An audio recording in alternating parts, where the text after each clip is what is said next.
I'm here today with Representative Mark Takano, who's the ranking member of the House Veterans Affairs Committee. Thank you for sitting down with us. Welcome to my office, Leo. Whenever someone like you shows up, my desk gets clean. So I appreciate that. Listen, I wanted to talk to you, sort of do a heat check on where we are with VA policy and with the Department of Veterans Affairs right now. We've seen a lot of changes, a lot of reforms, the VA Secretary would say, going on at VA. I know you've been very concerned with a lot of things that have happened. So we've got staff cuts, we've got contract cuts, we've got a bunch of policy changes. Let's start with the federal employee workforce there and the staff cuts that you've heard about and that we've gotten some details of, but I don't think you've even gotten full details of what these cuts are. no, it's very opaque. We do know that 2,400 people that were cut from VA in February, we know about that. We've surveyed people, we've asked people if you have been fired from VA, let us know. And we had, I don't know, 100 or so people, 150 people kind of respond to our survey, including the veteran employee. So over a third of employees at VA, like the entire federal workforce, tend to be veterans. And this particular individual who was from Florida was one of the people who responded to our survey. He happened to be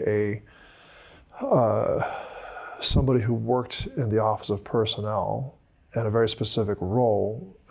He was part of the personnel team that recruited individuals with tech backgrounds, people who manage systems, manage relationships like with Oracle, the ERH, the electronic health record contractor.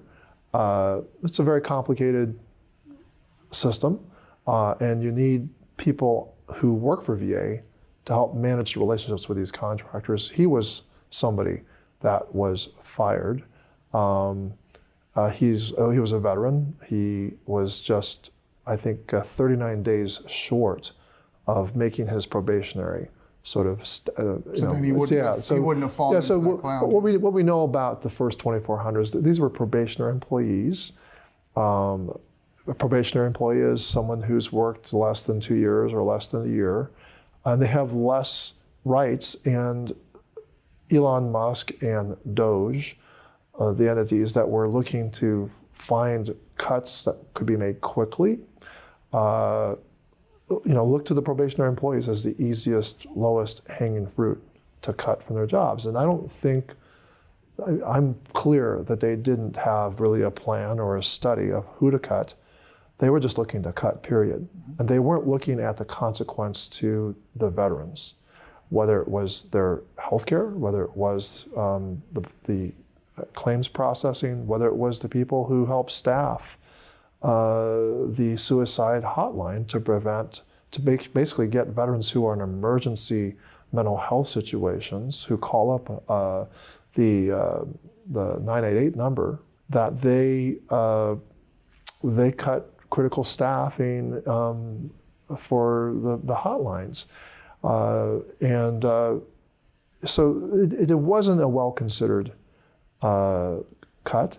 And then I'm horrified to learn that the night before, or the night of actually, the president's address to the joint session of Congress, that there was a memo leaked that 83,000, the Veterans Affairs Department would be also cut.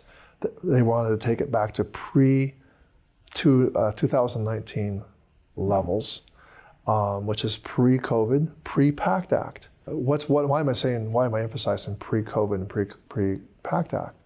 Well, the PACT Act, which was signed into law in 2022,